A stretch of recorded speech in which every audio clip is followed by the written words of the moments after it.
What's up, everyone? Kriddle here, and I just wanted to go over the Blizzard update for Diablo 4. They had a beta retrospective. We're going over the feedback from the community as we played in the open beta a couple weeks ago. This came out about 4 days ago. I just haven't had time to really look over it, but I wanted to give you guys my thoughts on it. We've made a variety of fixes and updates to various systems in Diablo 4, all of which will be present in the version of the game that launches June 6th. Early access will be June 2nd, I believe. So all of this stuff will be in the game at release. The first thing they go over here is the dungeon layouts. Now, they don't really change the layout. The way they word this is kind of weird, but they say that the dungeons, they change the layout of them. What it seems like to me they actually do is they just move some of the objectives around so they're in the main path, which is fine with me. You can still go in those alternate paths down hallways and stuff and find treasure and other monsters if you want to fight all those. Or if you just want to complete the dungeon, you can go down the main path, click the objectives, perfect, bam, you're done with the dungeon. That's actually really good because backtracking was a major problem. In addition to that, they have increased the event spawn chance from 10% to 60%. That's a huge jump. And those are things like the butcher, the shrines, the cursed shrines, cursed chest, and the goblin, loot goblin. So those kind of things have all increased, which gives each dungeon a little bit more variety so that you're not just doing the same dungeon over and over and over. You have a chance that something different will happen each time you play it. Another very, very good change. Down here is more fixes for the backtracking. I did have a major problem a couple of times where I had one or two enemies that I just missed. They were stuck behind a wall or just like around a corner in these kill all monsters objectives. And I had to run back. I think one of them took me like 5 minutes to run all the way back and find this one monster that I had missed. So this is a really nice change. Hopefully the AI works well and it'll actually go and chase the players. If it works as intended, this is fantastic. The Animus. So these are where you kill an enemy or a boss or something and you get Animus, and you have to get a certain amount of Animus to open up a door. What this change is that it's giving you resources and reducing cooldowns every time you collect the Animus. So it gives you more of an incentive to go walk over and pick it up. Whereas before, it's just you had to get it. It was a forced thing, which kind of made it tedious because you're like, I have to go over there and pick it up, but it doesn't do anything for me. So that's a really nice change. Just, it's nothing big, but at least it gives you something for walking over and picking it up. Depositing takes from 3 seconds down to 0 seconds, which is really nice. You just walk up, click, you're done, you go through the door. You don't have to wait the 3 seconds. That was so frustrating to me. There's nothing to do, there's nothing to fight. You sit there for 3 seconds doing nothing. Same thing down here with the rescue. Those were 3 seconds. They're down to 1.5 seconds. And sometimes you had to rescue like up to 10 NPCs in a map. That's 30 seconds of your time. You're just sitting there waiting for a little bar. So that's nice that they reduced that as well. And all rescue objectives now drop health potions, which again is just a benefit for going over and actually doing it rather than it's just for the objective. You have to do it. This actually gives you something for it. It's not much. A health potion is not a big deal, but it is nice to have. Another major change was the carrying things. You get a 25% move speed increase when you're carrying something. This was especially useful, or will be especially useful, with the mechanical boxes. Because in a lot of those dungeons with the mechanical boxes, you go in and it's a T-shaped dungeon. So you go up and then you can go in left or right, and then there's another room to the top that's either locked, or you just have to go left and right and unlock something in the middle. So this will be really nice. You go through to the right-hand side, you grab your mechanical box, you can just kind of sprint back to the center room, and then turn in the box, which again goes from 2 seconds down to 0 seconds. So you just place it and keep moving. Go to the left side, same thing, rinse and repeat. That just kind of helps out because you have to walk down this hallway, kill monsters, and then walk all the way back with nothing to do a lot of times, which was stupid, to be quite honest with you. They also, when you return a portable object to its pedestal, fully restores your health, resources, potions. So this is another good thing, because once you return it to the other side, they can put more monsters and stuff now down those hallways and make it a little bit tougher, which will be really nice. And then once you return, you can get all your potions and reset everything, especially with the mechanical boxes again, because when you return them, when you have both of them, it usually spawns a lot of enemies right in the middle, or it opens up a door to a boss room or whatever. So you'll just go ahead and restore everything, get everything set, refresh your cooldowns and everything. Another great change. All doors now generate a minimap ping. That doesn't really affect me, but I'm sure some people wanted that, because it's nice to know, hey, when I do something over here on this side of the map, where is this affecting the rest of it? And it kind of pings it for you, so you can kind of know where that's happening, because that can get frustrating if you don't know where the door is that you just opened. Clicking on a mechanism of some sort. So this is what another thing I really want to point out here is this is just a starting point, is what they're saying, and they plan to continue to do this going forward, which is good news. I'm glad that they actually came out and said this, and they're not just saying, oh, we're just going to fix it for the time being. Now, they could just fix it for the release of the game, and then they could say, you know what, we don't really want to change it anymore. But I don't think they're going to do that. It seems like they actually are listening to us, so let's hope going forward they continue to do that. Class changes. There was a lot of class changes and balancing changes, which is really, really good for every single class. The general effects, stuns, and freeze can be applied to elite monsters twice as long before they become unstoppable.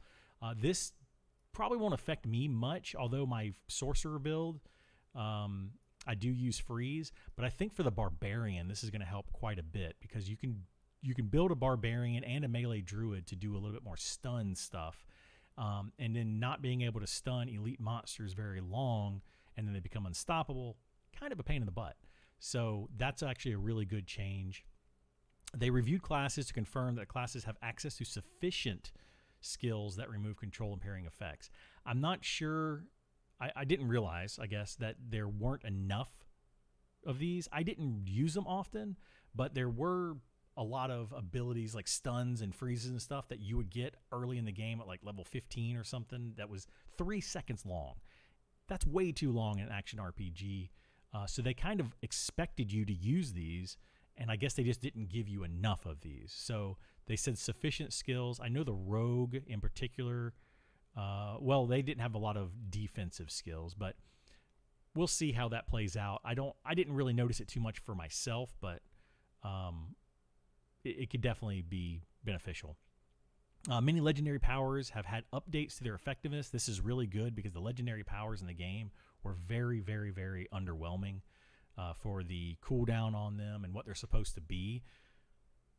They were very weak. So hopefully this recognizes that issue and they fix it going forward. The barbarian, one of the worst classes. I say that these two are the worst two classes, barbarian and druid.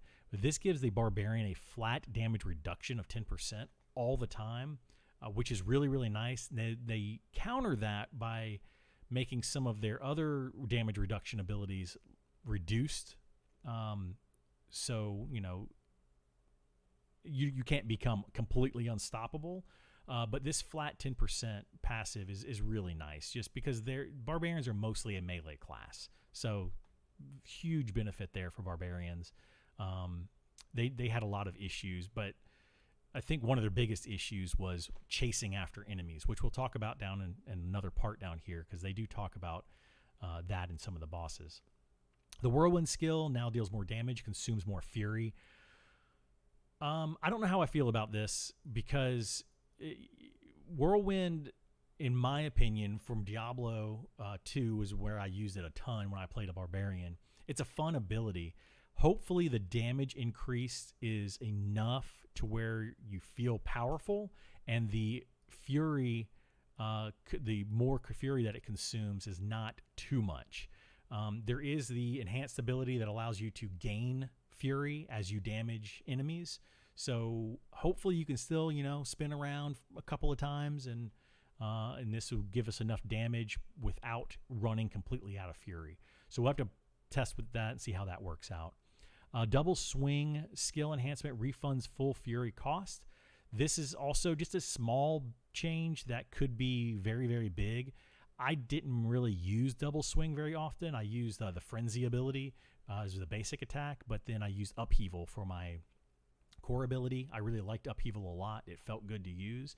But double swing, if you enhance it, I think it refunded 15 out of the 25 fury it cost to cast. Now it's going to be a full amount if they're stunned or knocked down.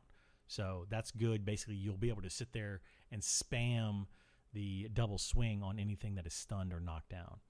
Druid companions will now deal heavily increased damage, so the skills specifically. This is really, really good because I felt like druids were a little bit lackluster when you put the wolves and the ravens out there. They didn't feel like they were doing much. And then when you use their abilities, like the wolves would pounce on you, and it was like a bunch of puppies pouncing on you. It was more adorable than it was damaging. So I'm glad that they are fixing that. Hopefully that heavily increased is a really heavy increase. Like I want to see a 50% to 100% more damage on some of those abilities, which could break the game. I don't know, but it needed to be a significant amount. Ultimate skills have had their cooldowns reduced. Another good one. This goes in with the legendary powers. Again, these are like 60-second cooldowns and very, very weak for how long you have to wait. The only one that I actually liked was the sorcerer ultimate ability, the freeze one. That's the only one that I really ever used. The rest of them were not really worth it in my opinion. So hopefully they continue to do that with all of them, not just the druids ultimate abilities, but we'll see. Usability improvements have been made to maul and pulverize. Maul and pulverize was my go-to for my druid. I really enjoyed it. I like the melee druid more so than anything else. There was a good twister druid, I guess, where you throw some tornadoes. But the maul and pulverize felt fun to me. I really enjoyed doing that.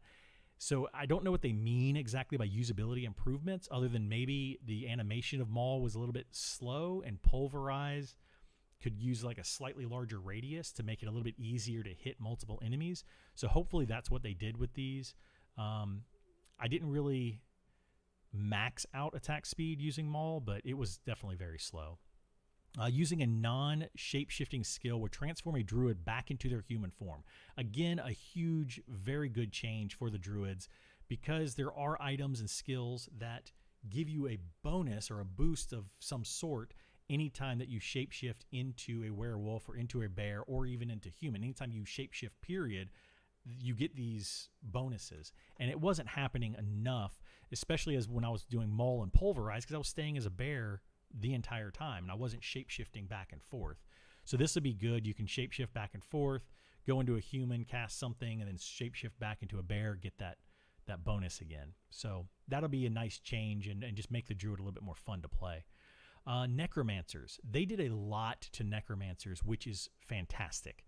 In my opinion, necromancers should be all about summoning minions and having those minions out there. You don't have to play it that way. They do have the Book of the Dead, which they increase the bonuses on the stats of the Book of the Dead, which is good because I feel like they needed those bonuses. But I feel like the necromancer should be all about minions. And you can choose in the Book of the Dead to have no minions and then go like a bone spear or corpse explosion and those kind of things, which was really powerful, especially with the corpse explosion. And they reduced the damage on that. They increased the use of corpses through the minions because now minions die more often, which when I played the Necromancer, the only time my minions died was against bosses, really, or very large sums of enemies that were just everywhere. That's the only time, and it wasn't very often. So this is great use to use the corpses more often rather than just corpse explosion, which we all know we use with that item that makes you, or that you can become immune with the blood fuse or whatever it's called, and you become immune for 3 seconds and then blow up everything on the screen. It was fun, but it was a little bit strong. So this is a good change, I think, for the Necromancer. The brightness of skeletal warriors and mages has been reduced. This didn't affect me, but I'm glad they're looking into stuff like this. That it's, some people might be sensitive to those kind of things, and that's fantastic that they are looking into it. Upgrades for subterfuge skills have had their bonuses increased. This is great for the rogue. Subterfuge skills I thought were not very useful. Most of the time in ARPGs, people like to do damage. They like to pick the damaging skills more so than the defensive skills. And subterfuge skills, for the most part, are defensive skills, except for poison trap. So this hopefully will increase some of those and make them a little bit better. I did use the Dark Shroud often on my rogue. It was the only defensive ability that I really took on him. So that would be nice to have. It's 5 orbs basically that reduce the damage for the first 5 hits while that is up. So that'll be nice to have that, and maybe it increases it to 10% or 15% damage reduction rather than the 8% I think that it was. Multiple passive skills have had their bonuses increased. Again, really, really good for my play style. I prefer to have a lot of passive bonuses and less active abilities, just because I'm getting older, and it's hard to hit all those buttons super fast sometimes. But this is really nice for those passive gameplay styles. All imbuement skills have had their cooldowns increased. This I don't really like that much because I'm terrible at aiming. When I was doing the poison, and then jump back, and shoot your rogue arrow into them and have them all explode. It felt really good to do that. I loved that ability, but I did find myself several times where I was between packs and I'm going to the next pack and I didn't have imbuement up and I couldn't cast it to imbue, and I waited for like a couple seconds until I could imbue my skills again. That's probably my fault for not being efficient, but we'll see how this change actually plays out. It might be a good thing. I don't know. I don't think it's going to be a huge hindrance. It depends on how much the cooldown was increased. Sorcerers. I felt like Sorcerer's electric builds were already really, really good. I preferred the Arc Lash over Charge Bolt, but this looks like they're going to increase the Charge Bolt damage and mana and reduce mana cost, so that'll make Charge Bolt a little bit better. So maybe that'll, people will actually take Charge Bolt. There was also an item that I never found, but I saw or read about, that people were saying that you can get a Charge Bolt item that allows Charge Bolt to track 2 enemies. So that could be helpful. I think the radius on it was really small, so that was kind of But yeah, this could be the change to make Charge Bolt a really, really good ability. Decrease the damage of Chain Lightning and reduce its effectiveness against bosses. That's good because Chain Lightning seemed really, really overpowered. And especially if you had the bonus where if it bounced off of you, you got bonus damage from that as well. And against a boss, you could literally chain it back and forth between you and the boss, and it would just devastate bosses. So this is probably a pretty good change for that, because sorcerers were one of the most powerful. People debate between sorcerer and necromancer being top tier, and I think it depends on how you build each one, but both of them I think can be like S tier DPS and in the game. Like I think that it would go, necromancer and sorcerer are kind of tied at the top, rogue next, and then barbarian probably after that, and then druid way down at the bottom, in my opinion, for my play style. Decrease the cooldown for incinerate skill enhancement bonus. I didn't use incinerate often, and that might be why, is because I didn't feel like that it just didn't feel good. I also think that incinerate shouldn't be just a straight beam. It would be nice if it was a little bit wider, in my opinion, and it might be a little bit more useful so that you can actually hit more enemies that are in front of you. But I'm sure that they'll test that kind of stuff out. But I guess decreasing that cooldown might help out a good bit. Firewall is another ability that I did not like very much. I've never liked it in any of the action RPG games. I played a sorcerer a little bit in Diablo 2 with Firewall, and I just don't like it because you put it down and enemies usually move out of it. So you have to get it to where it burns them afterwards, but it needs to also be underneath them. And if you cast it and then they move immediately, it just doesn't do any damage. So I don't like Firewall, but I'm glad that they're giving it a little bit of love, and hopefully this helps it out and makes it a little bit more useful of a skill. Increase the lucky hit chance for Meteor skills enhancement bonus. This is really good in my opinion because Meteor is hard to use since you have a delay. It's a couple second delay when you cast it until it hits. And then after that, if you get a lucky hit, another one comes down, and again, enemies have time to move out of that. So Meteor, I think, should be buffed up a little bit. I want to feel Meteor as they come down. I turn Screen Shake off personally in most of my games because I don't like it. But when it comes down and it hits everything, it needs to be devastating. It's a meteor coming down and just annihilating things. So I like that, increasing the lucky hit chance. Hopefully, we can make it come down a little bit faster. I think there's a skill that made it come down a little bit faster. But if we can get Meteor to where it's just like spamming, that would be amazing. But I don't want it to be too spammy. Like it needs to have that delay in there to really have that impact, but it needs to do a lot of damage because enemies can move out of it super easily, which is kind of frustrating. They also go into talking about how and why they made these changes. They want your abilities to feel impactful and powerful, which is kind of what I was talking about with the Meteor. I like that. With the Barbarian, I used Upheaval a lot, and I really felt the Barbarian, reaching down and just throwing the earth at enemies in front of him. So that felt really good, and I want that across the board with all abilities. Whenever you use an ability, I want it to be meaningful. So hopefully they continue to do that. I do like those changes. Also, they talk about the one example of the Necromancer minions. So one of our goals for skills is to have them be interesting to wield and interactive in terms of itemization and combat feel. We've made some changes to help in this regard, with one example being the Necromancer minions. This is good, like I already said, with the Necromancer minions above. I really like that they are focusing on trying to make every type of play style fun and interesting. Because to me, a Necromancer should be summon enemies, summon allies, use those allies to kill your enemies. That's a Necromancer.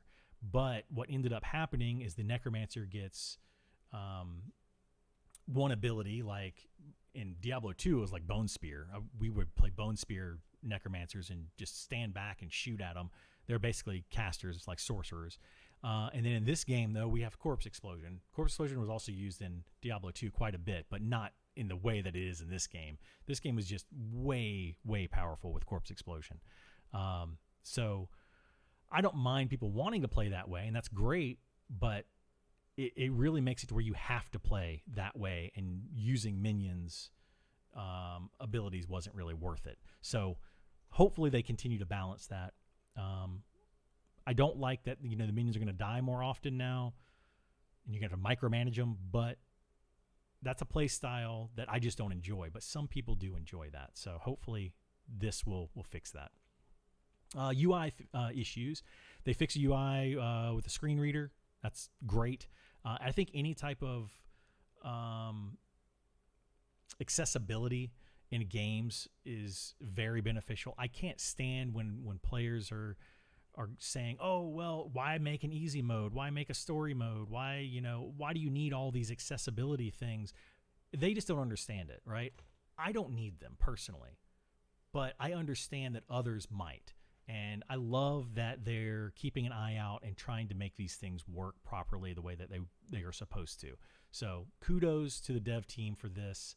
Thank you, and keep doing things like this. I did use one, by the way, in Diablo 4, one accessibility thing, which was to make the cursor larger, which really helped me. I used to never do that, and now I'm so glad that the cursor is larger, that I can make it larger, because it was really hard for me to find sometimes, and my poor eyes. Anyway, moving on. Fix an issue where actions could not be bound to the mouse wheel. I've only ever done this in one game, and that was Dead by Daylight. When you're on the hook, I would just spin my mouse wheel while I'm waiting for somebody to save me on the hook. I don't know why people put actions on their mouse wheel, but I guess people like it.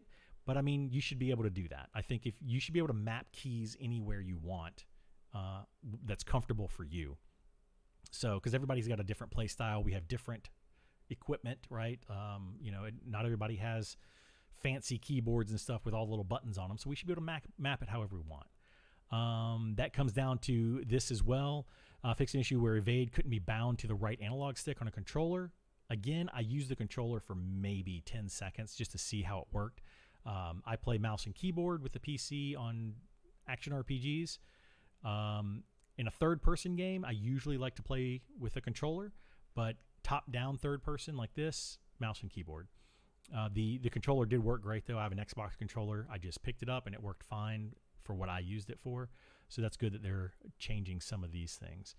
I don't really care about the chat. It doesn't matter where the chat goes.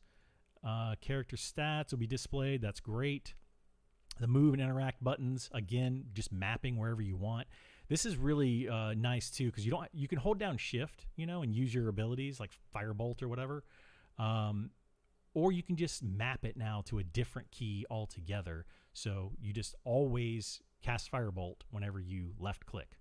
And then if you want to move, you can have it bound to a different key, middle mouse button or something. I don't know. But it's just nice to have. The font here. So they changed the font. I didn't have an issue with this, but apparently it was a big deal to some people. Some people were hating the font, and they were talking about it a ton. So they changed it. Cool. I think that was probably like a 2-second, just toggle it, whatever, just change font. Highlight everything, change font kind of thing in Word or whatever. So that's good.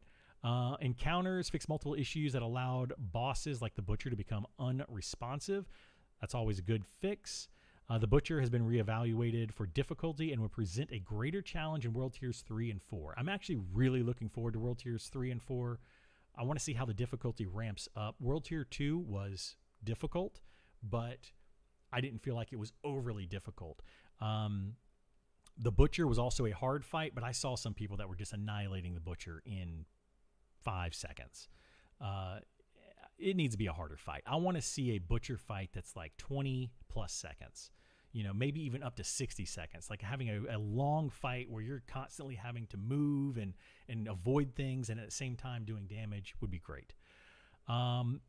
This right here was a huge, huge thing that I read over, and very happy that they did this, because when I was playing the Barbarian and the Druid as melee characters, it was annoying to chase down monsters, especially the bosses. I don't remember doing this Molnok boss as a melee character. It was a stronghold, but these other two are story bosses, and you have to chase them down. This one's in a very large area and moves around to like 3 or 4 different locations on the screen, and you have to run all the way over there. As my Barbarian doing this, if I didn't have leap, it would have been a real pain in the butt. My Druid, I didn't really have any type of movement speed or anything that I was using on it, and it was a pain in the butt. Same with this character. This one is it summons the enemies that spin around, and they're guarding the boss basically. So you have to chase down these moving characters that are constantly moving around, and you would walk up to them and try to swipe them, and they would just keep moving, and you would miss. Real pain in the butt. So hopefully they change the mechanics in that, and hopefully that carries over to some of the smaller enemies when you had the shamans raising up all the little fetish dudes or whatever they're called, fiendish dude, I don't remember. Anyway, when you have those little guys popping up and you're trying to chase them all down, a melee class was just a pain in the butt. It was really, really annoying. So hopefully they fix that. Fix an issue where vampire brutes using shadow enhance affix would chain cast impale. I didn't personally see this, but always good to fix those kind of things. Sellers. This was a major, major problem in the game that I felt like. Sellers were just bad. They were pointless. So this addresses some of that. They increased the chance for the dungeon event to occur in the cellars. So hopefully you were going to get, maybe we can see a butcher or something down in the cellar. That would be really cool. But that will increase those. The cellars now consistently reward a chest upon completion. I don't think I got a chest more than once or twice, and I did a bunch of cellars during my time on the beta. Fix an issue where cellars would prematurely be marked as complete. Cool. That's just a random fix. And fix an issue where guaranteed elite monster would become absent from the cellar. I didn't know that there was supposed to be a guaranteed elite monster because I didn't see any of them in almost any of my cellars that I did. So this is good to know that I guess that was an issue and they're fixing it. So now when you go into a cellar, you have an elite monster, you have a reward chest at the end. So it might make cellars more beneficial. Like you might actually want to go out of your way and just clear the cellar. One more thing that they could do that they didn't talk about here is the layout of the cellars. They were all enter here and little room over here, and that was it. They were very simple. That might be their plan, just pop in, kill the monsters, get the loot, pop out. It might just be something that you could do like a rotation of or something, which is fine if you want to do some farming. It might be, a really good way to do that. But the cellars were very boring because they were all the same. They did say, though, I believe somewhere in one of the other updates, that the cellars were going to look different in different areas. So Fractured Peaks are the only ones we've seen, but if you go to a different area, the cellars are going to look different. So hopefully, this fixes cellars and it makes us want to actually go down there into them, other than to do them to get the market as completed. Quality of life, fixed an issue where players could increase attack speed. This is good. We had this issue in New World, and granted, New World's an MMO that is very heavily PvP based, but you could do speed attack boost by canceling, basically attack canceling with the stabs early on in that game, and you were just like a machine gun staffer, and it was ridiculous.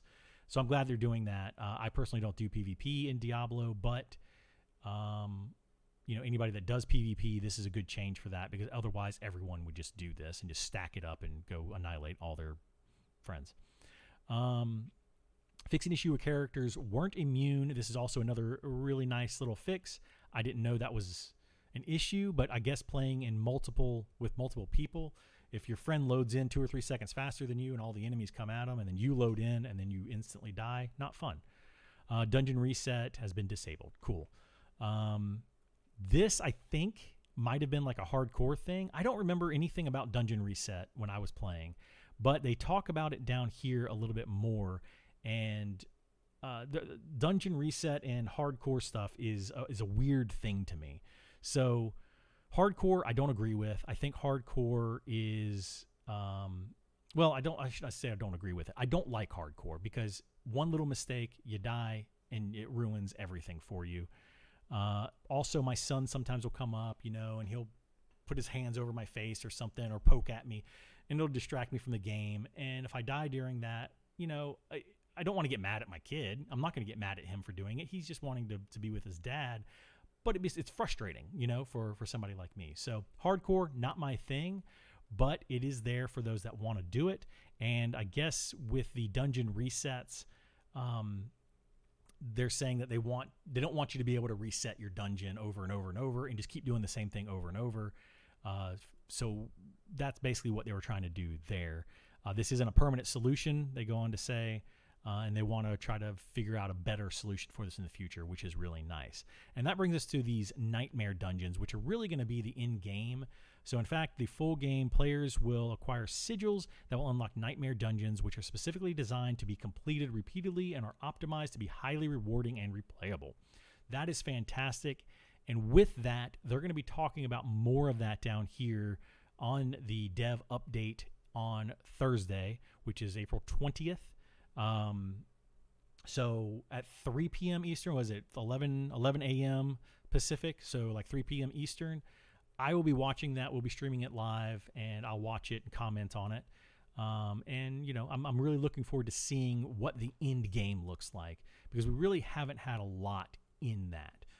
So that's pretty much my thoughts real quickly over all of these changes. I think it's fantastic what they're doing, and I'm glad that they actually took our feedback and are making changes to it before the game releases, and going ahead and being proactive with that kind of stuff. Anyway, I'm Kriddle. Thank you so much for watching. Thank you so much for hanging out with me. I will be playing this game a ton when it releases, so come over to the Twitch channel. I'm going to make some more YouTube videos for it about my builds and my play style, which is probably going to be quite different than a lot of the other stuff you're going to see out there. So, it might be interesting, especially for some of the older gamers that are looking for more fun builds rather than just a build to annihilate everything in 2 seconds on the screen. Because while that is fun, I like to do funky things, and I like to have builds that work for me as a different type of gamer. Anyway, thanks so much again, and hopefully I see you next time. Bye.